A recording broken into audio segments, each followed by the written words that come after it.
Muchas gracias. Muy bien, pues muy buenas tardes en España y buenos días ahí en América, en el otro continente. Voy a intentar en breves, en pocos minutos, vamos a ver si me da tiempo porque es mucha materia, hacer un recorrido principal de qué es lo que aparece en el Catecismo de la Iglesia Católica sobre el tema del matrimonio, familia y vida, que recoge pues también el magisterio, lo que se dice en estos temas en el magisterio de la Iglesia. Pero quería empezar con una breve introducción sobre la estructura del catecismo, ya que estamos tratando este documento del Catecismo de la Iglesia Católica. Sí que sabéis que está dividido en 4 grandes partes que a su vez están divididas en secciones, capítulos y artículos. Esa primera parte sobre la profesión de la fe, que recoge las grandes verdades del credo. Una segunda parte sobre la celebración del misterio cristiano, la liturgia y los 7 sacramentos. Una tercera parte, la vida en Cristo, sobre la moral cristiana, cómo tiene que vivir un cristiano en su día a día esa fe que profesa. Y una cuarta parte sobre la oración cristiana, el Padre Nuestro. Quería buscar en esa estructura que hemos visto donde aparece el tema pues, del matrimonio, familia y vida.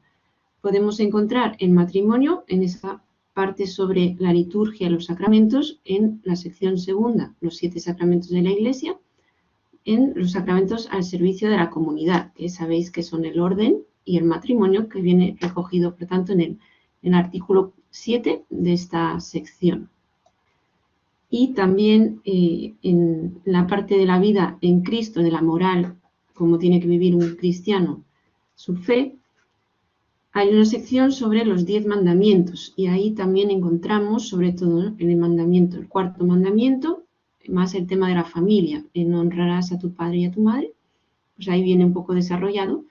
El 5.º mandamiento, no matarás, la defensa de la vida, y el 6.º y 9.º mandamiento también un poco en relación pues, con la vivencia adecuada de la sexualidad, tanto dentro del matrimonio como de una posible vida consagrada. No cometer actos impuros, no consentir pensamientos o deseos impuros. Quería entonces ver un poquito pues cada uno de estos temas donde aparece el matrimonio, empezando por el matrimonio, en el Catecismo de la Iglesia Católica. Entonces, como os he dicho, en el artículo 7 de esa sección, de los números 1601 a 1666. Principalmente ahí se recoge la doctrina de la Iglesia sobre el matrimonio, que sabemos, ¿no?, que es creado por Dios, un matrimonio natural entre un hombre y una mujer, que por Dios pues tienen esa vocación al amor, a la entrega, creados por amor y para amar, ¿no? Pero ya sabemos que el pecado original de los primeros padres, Adán y Eva, pues introdujo una ruptura, un desorden en ese plan original. El pecado original introduce una ruptura con Dios, con los demás y con uno mismo. Y por tanto ya en el matrimonio también, en la relación entre el hombre y la mujer, aparecen también pues ese desorden, pues una relación ya de dominio, de celos, venganza, ira, todo lo que sabemos pues de negativo a raíz del pecado original, ¿no? Aunque veremos que también la gracia de Cristo pues hace que podemos superar esas dificultades, ¿no? En el Antiguo Testamento también se ve cómo Dios ha ido progresivamente educando a su pueblo, al pueblo judío, a través de los profetas, hacia la importancia de valorar, pues en ese caso, la monogamia, la fidelidad, y siempre se alude, pues comparando, ¿no?, el amor de Dios con el amor también en el matrimonio. Y ahí pues se ve como también cuando dice Jesús, ¿no?, Moisés permitió el repudio, pero por la dureza del corazón, ¿no?, por ese pecado original de alguna manera, pero al principio no era así, no era el plan original de Dios, ¿no? Ya en la nueva alianza, Jesús, ¿no?, el Mesías, que es Hijo de Dios, Dios encarnado, confirma ese plan original de Dios Padre, confirma la indisolubilidad del matrimonio y también eleva ese matrimonio natural a categoría de sacramento entre dos bautizados, un sacramento que aporta pues una gracia especial para luchar, perseverar en la fidelidad hasta la muerte, ¿no? También se destaca al final la posibilidad de que algunos son llamados a una vocación especial, a la virginidad por el reino de Dios, a de alguna manera vivir ese matrimonio con Dios, un matrimonio espiritual, en una entrega total a Jesús y por tanto renunciando a un matrimonio humano. En el catecismo luego ya pues se pasa a la cuestión de pues, ver lo importante, cuál es el fundamento y cuándo nace realmente el matrimonio, ¿no? Ahí entra en juego pues, el consentimiento, que es fundamental. Un consentimiento válido, libre, entre dos contrayentes que se dan y se entregan, se reciben mutuamente. Y como puntos esenciales de ese consentimiento y de ese matrimonio, al final, podemos destacar propiedades esenciales del matrimonio, que serían la unidad, esa exclusividad, entrega mutua, exclusiva, por tanto que destaca, o sea, deja de lado pues la monogamia, por ejemplo, la poligamia, y esa exclusividad lleva a la monogamia, la fidelidad, es lo que se llama pues, la propiedad esencial de la unidad. Y la otra propiedad esencial es la indisolubilidad. Estas propiedades esenciales realmente son parte del matrimonio. Si no hay esa unidad y esa indisolubilidad propiamente, pues no habría matrimonio. O sería pues, una posible causa de nulidad matrimonial. La indisolubilidad es que ese vínculo, si es válido, es ya no se puede romper y solamente se rompe con la muerte. El único caso que se podría romper es la muerte. Y también los fines esenciales del matrimonio, que son el bien de los esposos, la ayuda mutua, también origen de esa complementariedad de los sexos, y la procreación y educación de los hijos, esa apertura a la vida, que luego dará pues, el nacimiento a una iglesia doméstica, que está llamada también a dar testimonio de la fe dentro de la familia, ¿no? Esto un poco en esta parte del artículo 7. Luego también, en torno al matrimonio, podemos destacar los artículos, ya el 6º mandamiento y el 9º mandamiento. Se insiste de nuevo en que el matrimonio exige esa complementariedad de los sexos, que a veces complementariedad espiritual, física, ser una sola carne en su integridad, dejando de lado, por tanto, otros tipos de supuestos matrimonios que no son matrimonios, uniones del mismo sexo, por ejemplo, como no hay ni complementariedad ni posibilidad de crear vida, pues no es matrimonio. El matrimonio directamente solo es lo que ha querido Dios en su plan original. Esa entrega y donación mutua, por tanto, y la importancia de vivir bien la sexualidad que ha sido creada por Dios, justamente también para favorecer esta entrega total de uno mismo. Y aquí pues también se ve que se puede vivir esa sexualidad de diferentes maneras, ¿no? Y aquí se alude al concepto, bueno, a la castidad. La castidad lo define como integración de la sexualidad en la unidad interior de la persona, en su ser corporal y espiritual. Integrar esa sexualidad, vivir la propia sexualidad en todo su ámbito personal, ¿no? Y hay dos tipos o dos géneros de castidad. Una que implica una continencia perfecta, que es en la virginidad, ¿no? en el celibato sacerdotal o en una vida consagrada, que se renuncia, por tanto, al ejercicio de la sexualidad dentro de un matrimonio humano, pero se vive también esa castidad de entrega a Dios, ¿no? Y una castidad conyugal que implica, ¿no?, que los esposos se reservan mutuamente el uno para el otro, esa exclusividad, ¿no? Esa castidad implica, por tanto, un dominio de uno mismo, de las pasiones. Para poder donarse libremente, pues primero hay que saber también dominar sus pasiones, ¿no?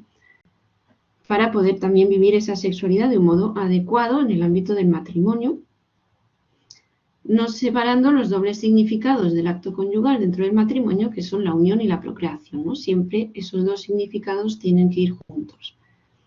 El matrimonio de por sí está llamado a ser fecundo, a dar vida, a recibir el hijo como un don, estar abierto a la vida, aunque a veces tristemente pues no llega el hijo, pero siempre estar abierto a que venga, ¿no?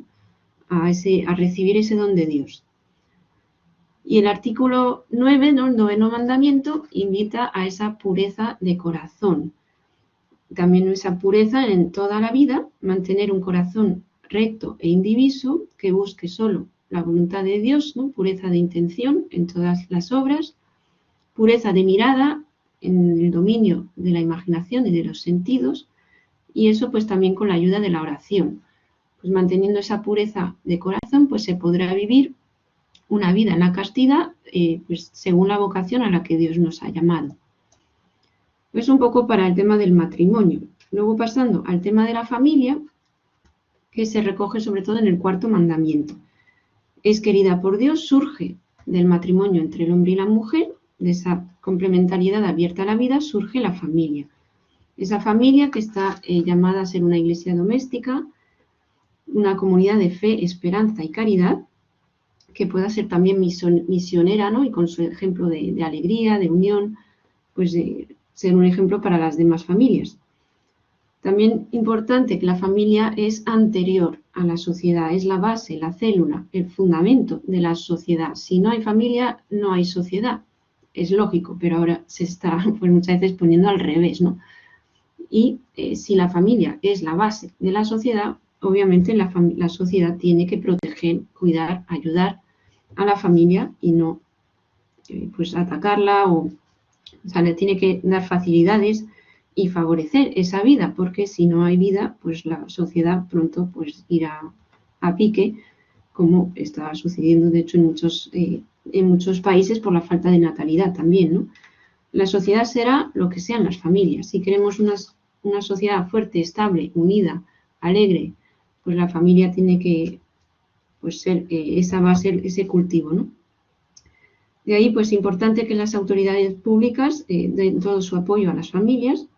Y aquí entra también el principio de subsidiariedad en la doctrina social de la Iglesia, ¿no? Que dice que el Estado, la comunidad política, tiene que ayudar, favorecer a esos grupos intermedios, las familias, y no también poner estorbos o no querer decidir pues el Estado cómo tienen los padres que educar a sus hijos, por ejemplo, ¿no?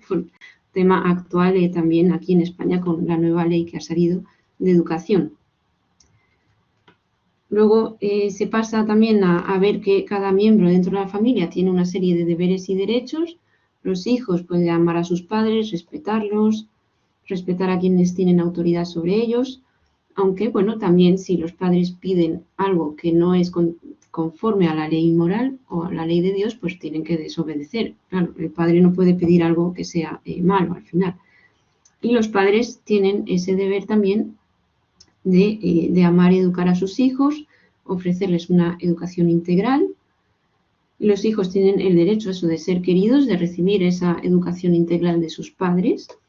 Y los padres también el derecho de educar a sus hijos según sus propias convicciones, sin que otras autoridades pues impidan ese derecho, ¿no?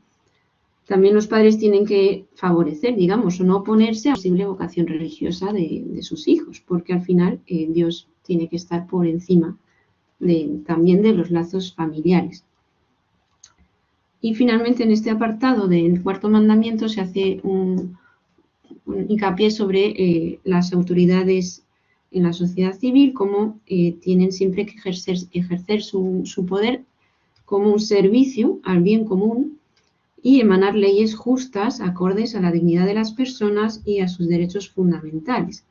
Y los ciudadanos tienen que obedecer a esas leyes si son buenas y si son malas, pues no obedecerlas, claro. Y ahí pues también poder ejercer la objeción de conciencia. Y bueno, finalmente el tema un poco de la vida, a ver si ya me pasa, sobre el quinto mandamiento, no matarás.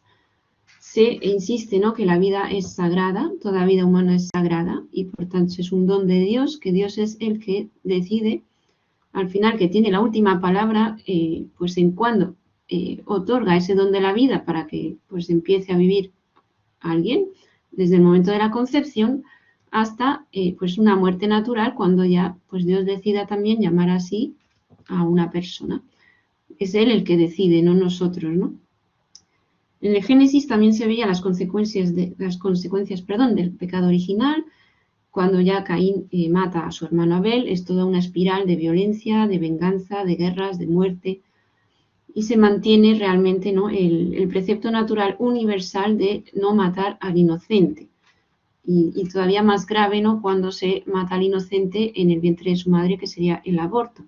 se deja muy claro y siempre se ha dejado muy claro que el aborto es eliminar a un ser humano inocente, que no puede defenderse porque todavía pues no puede decir nada y está totalmente dependiente de su madre y bueno, de los demás, ¿no?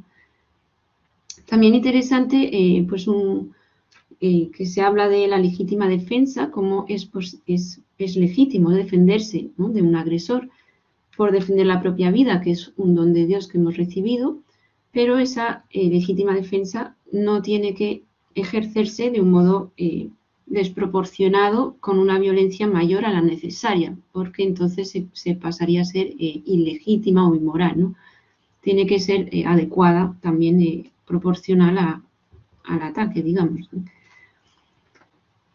También se van resaltando en el catecismo pues diferentes pecados graves, ¿no?, que intentan eliminar, poner fin a una vida, véase el aborto, la eutanasia al final de la vida también, o el suicidio, la eutanasia como es un suicidio asistido, que es querer también decidir nosotros sobre nuestra propia vida, y cómo es importante, ¿no?, dar justamente apoyo, cariño, ayudar a los más indefensos, a los que realmente pues necesitan ese cuidado hasta el final de su vida, en el momento más difícil. Y también pues se alientan, ¿no?, los cuidados paliativos para dar, pues acompañar a esos enfermos o personas mayores en los últimos momentos de su vida. Sobre el respeto a la dignidad de las personas, siempre, ¿no?, importante valorar a las personas por ellas mismas, son valiosas por sí mismas y no por lo que son, o sea, por lo que tienen o por lo que hacen, sino por su propia existencia. Por tanto, son inmorales cualquier acto de terrorismo, de secuestro, de tortura, de esterilización voluntaria, de amputación, cualquier cosa que pueda atentar también contra la integridad corporal de otras personas. Se alude al escándalo como querer inducir al otro a hacer el mal, como también pues algo pues muy negativo.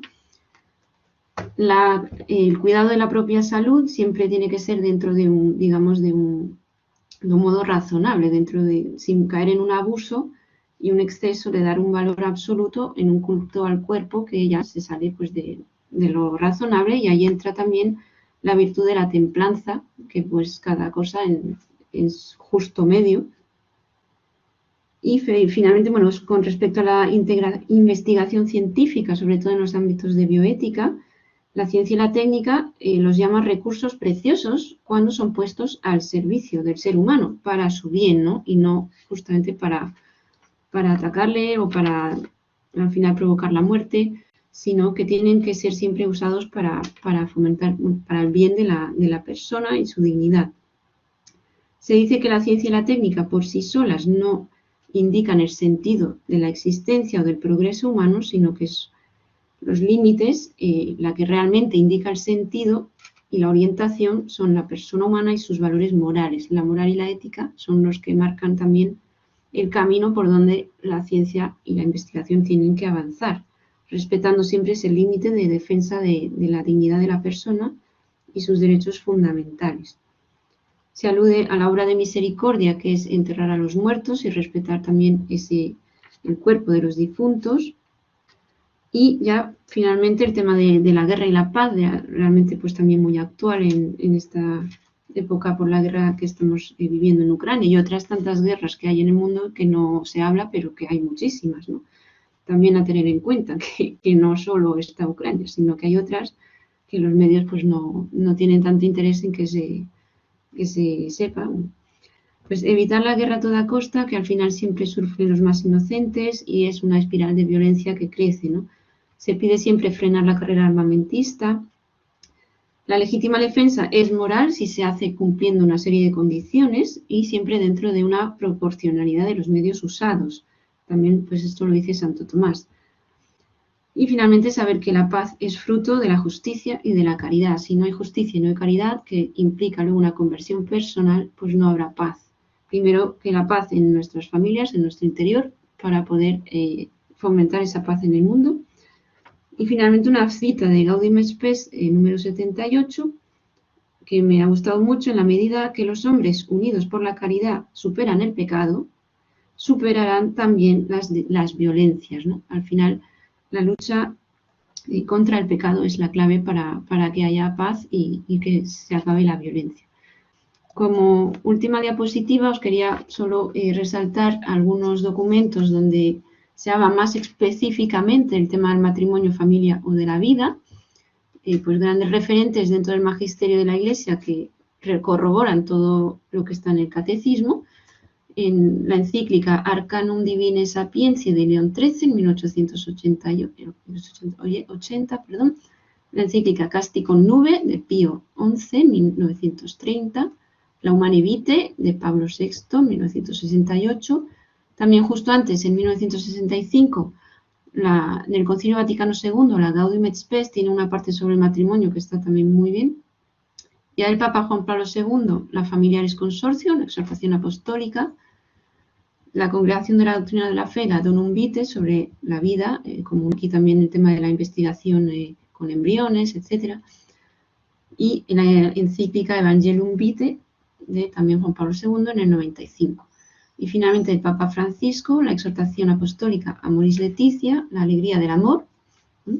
Pues todo, siempre, ¿no? Los papas, como podemos ver, insisten continuamente en la belleza, la grandeza de la familia, del matrimonio, de la vida, y cómo hay que realmente pues luchar por su defensa contra viento y marea, contra corriente, que es lo que nos toca ahora. Pues nada, muchas gracias por su atención y disculpad si me he retrasado un pelín. Gracias. Muchas gracias, profesora Catherine Declercq, por esta síntesis de ese tema tan amplio que es el matrimonio, familia y la vida, siendo el matrimonio y la familia y fundamental el matrimonio, el fundamento y la célula de la sociedad.